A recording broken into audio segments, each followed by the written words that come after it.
یاد رکھیں سب سے پہلا اصول، اور یہ اصول ہم میں سے ہر ایک کا ہونا چاہیے، پہلا اصول یہ ہے زندگی گزارنے کا کہ ہم صرف اپنے اللہ سے ڈریں۔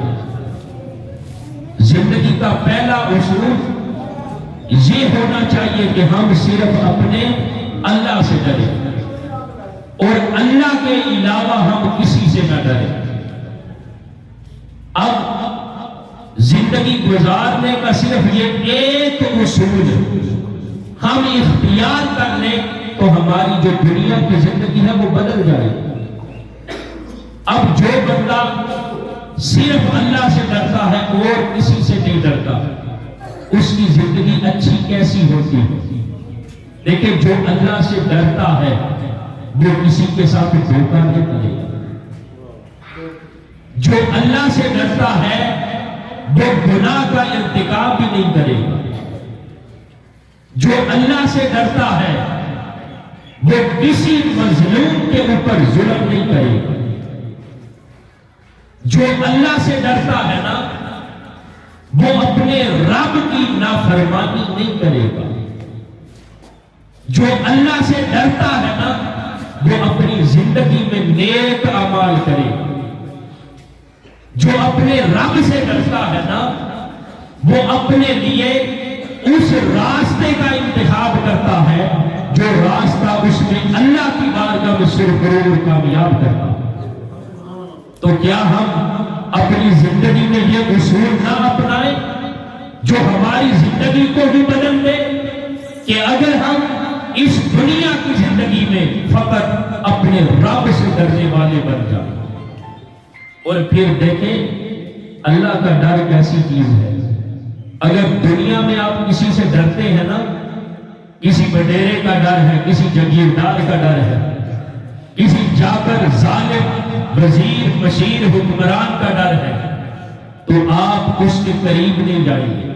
کیوں؟ کہ کہیں وہ آپ کو نقصان نہ پہنچائے۔ دنیا کے اندر اگر آپ کسی سے ڈرتے ہیں تو آپ اس سے دور رہیں گے۔ قربان جاؤ اس کے ڈر اور خوف پر۔ جو بندہ اپنے رب سے ڈرتا ہے وہ رب سے دور نہیں ہوتا، وہ اپنے رب کے قریب ہو جاتا۔ وہ رب کا ڈر اور خوف کیسی چیز ہے جو بندے کو رب کے قریب کر دیتا ہے۔ تو ہم اپنی زندگی میں اس خوبصورت سنہری اصول کو کیوں نہ اپنائیں کہ ہم صرف اپنے رب سے ڈریں، اپنے رب کے علاوہ کسی سے نہ ڈریں۔ یہ دل اگر اس میں رب کا خوف پیدا ہو جائے، اگر اس دل میں رب کا ڈر پیدا ہو جائے، اس دل کو خشیت الہی والی تحقیقت نصیب ہو جائے، تو باقی سارے چھوٹے موٹے ڈر اور خوف اللہ کے خوف اور ڈر کی وجہ سے دل سے نکل جاتے ہیں۔ اگر اس دل میں فقط مولا کا ڈر پیدا ہو جائے تو چھوٹے موٹے خوف اور ڈر اللہ رب العزت کا خوف اور ڈر بندے کے دل سے نکال دیتا۔ تو کیوں نہ ہم اپنی زندگی کو اس سنہری اصول کے مطابق گزاریں کہ ہم نے صرف اپنے رب سے ڈرنا ہے اور اپنے رب کے علاوہ ہم نے کسی سے نہیں ڈرنا۔ یہ کیسا سنہری اصول ہے؟ یہ پہلا اصول ہے، اگر اپنا لے تو ہماری زندگی بھی بدل جائے۔ اب دوسرا اصول ہم اپنی زندگی میں کیا اپنائیں؟ ہم اپنی سیرت اور کردار اس کو اچھا کر لیں۔ دو چیزیں ہیں، ایک یہ انسان کی صورت ہے، یہ انسان کا جسم ہے، یہ انسان کا سراپا ہے، یہ انسان کی ظاہری وضاحت اور شکل و صورت ہے جس کو لوگ دیکھتے ہیں۔ لیکن یہ جو ظاہری شکل و صورت ہے نا، اس کو تو لوگ دیکھتے ہیں۔ ایک ہماری سیرت کردار اخلاق بھی ہے جس کا تعلق دل کے ساتھ ہے، اور اس ہمارے دل کو فقط مولا دیکھتا۔ سبحان اللہ۔ ہم اپنی صورت کو سنوارتے ہیں، اچھی طرح منہ کو دھوتے ہیں، اپنی ظاہری شکل و صورت کو سنوارنے کی کوشش کرتے ہیں، کیوں؟ اس کو لوگ دیکھتے ہیں، یا جس کو لوگ دیکھتے ہیں ہم اس کو سنوارتے ہیں، اور وہ باطن جس کو رب دیکھتا ہے ہم اس کو کیوں نہیں سنوارتے؟ میرے آقا نے حدیث میں کیا فرمایا؟ فرمایا اللہ تعالیٰ تمہارے جسموں کو، یہ جو جسم ہے نا، اللہ تعالیٰ تمہارے جسموں کو اور تمہاری صورتوں کو نہیں دیکھتا، اللہ تعالیٰ تمہارے دلوں کو دیکھتا۔ تو ہم ظاہر کو سنوارتے ہیں جس کو لوگ دیکھتے ہیں، ہم اپنے باطن کو کیوں نہیں سنوارتے جس کو فقط مولا دیکھتا؟ اگر ہم اپنی زندگی میں یہ اصول اپنا لیں، اپنی سیرت کو، اپنے اخلاق کو، اپنے کردار کو ہم سنوار لیں اور اپنے باطن کو بدل لیں جس کے اوپر فقط خالق کی نظر ہے، تو ہماری زندگی بدل نہ جائے۔ یہ اصول ہے جو ہماری زندگی کی ترجیحات کو، ہماری زندگی کے معاملات کو بدلنے والے۔ اور تیسرا اصول، ہم حسن اخلاق کو اپنائیں۔ آج دیکھیں ہمارے اندر برداشت نہیں رہی، ہم کسی کو برداشت کرنے کے لیے تیار نہیں۔ اس کی برادری الگ ہے، ہمارا دل اپنی برادری کے لیے دھڑکتا ہے۔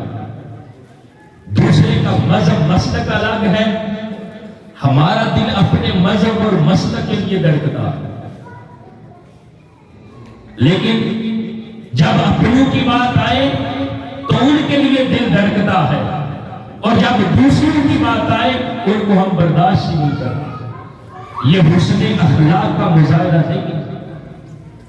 حسن اخلاق تو یہ ہے کہ اگر آپ کا اور میرے آقا کی سیرت، کردار، تعلیمات، اخلاق ہی یہ ہے، اخلاق حسنہ یہ ہے کہ اگر آپ کسی سے اختلاف کرتے ہیں نا تو اختلاف کرتے ہوئے بھی مد مقابل کا جو نام ہے وہ ادب سے لیں، اور ہم گالی گلوچ پہ اتر آتے ہیں، یعنی برداشت نہیں۔ اور یہ ہمارے آقا کی تعلیم نہیں ہے، ہمارے محبوب آقا نے جو ہمیں تعلیم دی ہے وہ حسن اخلاق والی ہے۔ اور یہ حسن اخلاق پتہ کیا چیز ہے جس کو ہم نہیں اپناتے؟ یہ حسن اخلاق وہ عظیم دولت ہے۔ میرے آقا نے حدیث میں فرمایا جب قیامت کے دن میزان لگے گا نا، میزان کے اوپر جب نامہ اعمال تولا جائے گا، اس وقت جس بندے کے پاس حسن اخلاق ہوگا اس کا جو نیکیوں والا پرڑا ہے وہ وزنی اور باری ہوگا۔ یعنی آج ہم حسن اخلاق کو نہیں اپناتے۔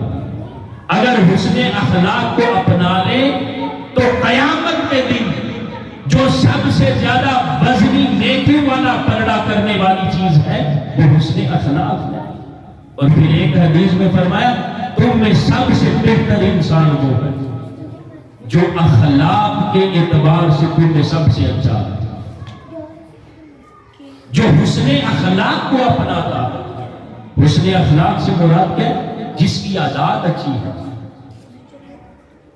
جو دوسروں کے ساتھ گالی گلوچ نہیں کرتا، دوسروں کے ساتھ لڑائی جھگڑا نہیں کرتا، بلکہ اب اس کے سامنے یہ لوگ نہیں ہوتے، اس کے سامنے دین اسلام کی تعلیمات ہوتی ہے، اس کے سامنے اللہ کے محبوب کا حسن اخلاق اور کردار ہوتا ہے، وہ اس کو دیکھ کر اپنی زندگی کو گزارتا۔ تو کیوں نہ ہم اپنی اس دنیا کی زندگی میں جو حسن اخلاق ہے اس کو اپنانے والے بن جائیں۔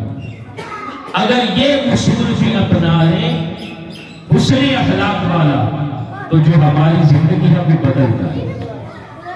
چوتھا اصول ہماری زندگی کا یہ ہے کہ ہم کسی بندے کی بھی غیبت نہ کریں، کسی کی برائی نہ کریں۔ کوئی بھی انسان فرشتہ نہیں ہے، ہر انسان میں کمزوریاں ہیں، کیونکہ انسان تو ہے۔ انسان کی فطرت میں یہ کمزوریاں پائی جاتی ہے، کوئی انسان فرشتہ اگر کسی میں کوئی عیب اور کمزوری ہے نا، اس کو عیب کو اچھالتے نہ پھرے، اس کی پیٹھ پیچھے برائی نہ کرے، بلکہ اس کے عیبوں پر پردہ ڈالنے والے بنے۔ یہ ہمارا دین ہمیں تعلیم دیتا ہے، اور ہم سارے مسلمان ہیں۔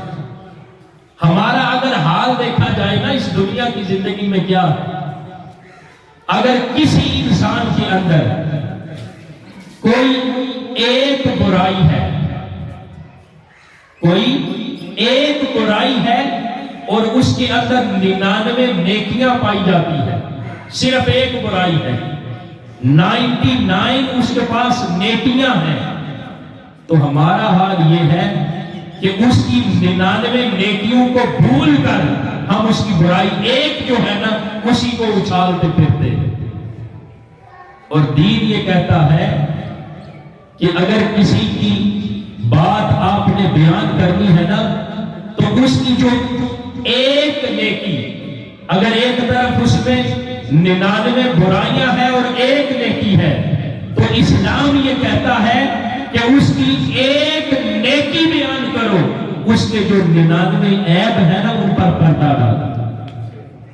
اور ہم کیا کرتے ہیں، جس میں 99 نیکیاں ہیں صرف ایک عیب ہو، ہم 99 نیکیاں اس کی نظر انداز کر دیتے ہیں اور اس کے عیب کو اچھالتے پھرتے ہیں کہ فلاں اس طرح کا ہے۔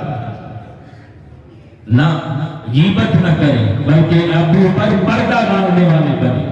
اور میرے آقا صلی اللہ علیہ وسلم نے کیا فرمایا، حدیث قدسی ہے، فرمایا جو کسی بندے کے عیبوں پر پردہ ڈالتا ہے، اللہ تعالیٰ قیامت کے دن اپنے اس بندے کے عیبوں پر پردہ ڈال دے۔ اور پھر اگر کسی کا عیب بیان کرنا ہے، حضرت علی شیر خدا نے مثال دے کے ہمیں سمجھایا، فرمایا عیب بیان کرنے والے بندے کی مثال مکھی کی طرح، جو لوگوں کے عیب بیان کرتا ہے نا، فرمایا اس کی مثال مکھی کی طرح ہے کہ مکھی ساری پاکیزہ پاک جگہوں کو چھوڑ کر گندگی پر بیٹھتی ہے، اور لوگوں کے عیب بیان کرنے والا اس کی مثال بھی اس مکھی کی طرح۔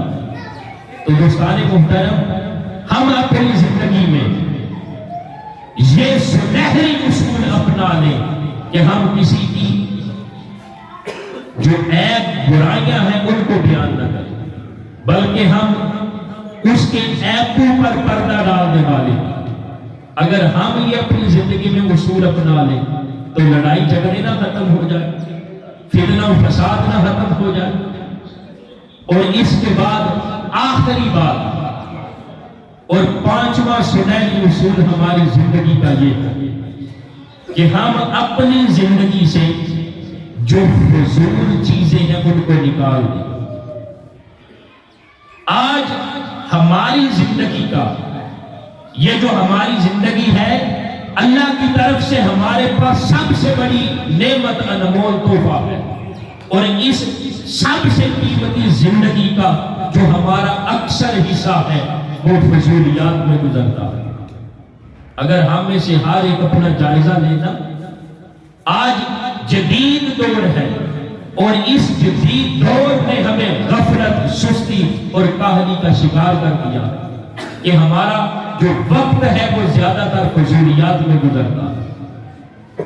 اگر اپنے بچوں کو دیکھیں نا تو بچوں کا زیادہ تر وقت کارٹون دیکھنے میں گزرتا ہے، اور اگر نوجوانوں کو دیکھیں تو ان کا زیادہ تر وقت سوشل میڈیا پر انٹرٹینمنٹ کو دیکھتے ہوئے گزرتا ہے۔ اگر گھروں میں ماؤں بہنوں بیٹیوں کو دیکھیں تو ان کا زیادہ تر وقت فلمیں اور ڈرامے دیکھتے ہوئے گزرتا ہے۔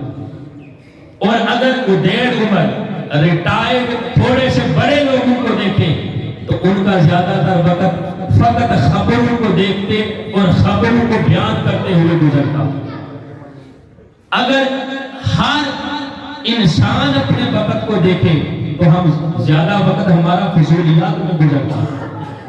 اور میرے آقا صلی اللہ علیہ وسلم نے حدیث میں فرمایا کسی کے دین کی سب سے اچھی بات یہ ہے کہ وہ اپنی زندگی سے فضول یعنی لا چیزوں کو نکال دے۔ وہ چیزیں جن کا اسے کوئی فائدہ ہی نہیں، جو فضول ہیں۔ فرمایا دین اسلام کی خوبی یہ ہے کہ بندہ فضول چیزوں کو زندگی سے نکال دے۔ اور یہ جو ہم فضولیات میں اپنا وقت گزارتے ہیں نا، یہ وقت ہمارے لیے سب سے قیمتی ہے۔ جو بندہ اس وقت کی قدر نہیں کرتا، اگر ہم اپنے بڑوں کو دیکھیں نا، ان کا ایک ایک لمحہ اس پر وہ پہرا دیتے تھے، اس کی وہ نگرانی کرتے تھے کہ ہم نے اپنی زندگی کے کسی ایک لمحے کو فضولیات میں نہیں گزرنے دینا۔ ہمارا تو سارا دن ہی فضولیات میں گزرتا ہے، اور آج تو ہمارا الا ماشاءاللہ حال یہ ہے کہ دن ہمارے گناہوں میں گزرتے جا رہے ہیں اور راتیں غفلت میں بیتی جا رہی ہیں۔ زیادہ تر وقت ہمارا فضولیات میں گزرتا ہے، اور دین اسلام کسی کا ایک لمحہ بھی فضولیات میں گزارنے کی اجازت نہیں دیتا۔ اور اسلام کی خوبی یہ ہے کہ ہم زندگی سے فضول چیزوں کو نکال دیں۔ اللہ تعالیٰ کی بارگاہ میں یہ دعا ہے کہ یہ جو 5 سنہری اصول زندگی گزارنے کے آپ کی گوش گزار کیے ہیں، اللہ تعالیٰ ہم سب کو سمجھ کر عمل پیرا ہونے کی توفیق عطا فرمائے۔ وما علینا الا البلاغ المبین۔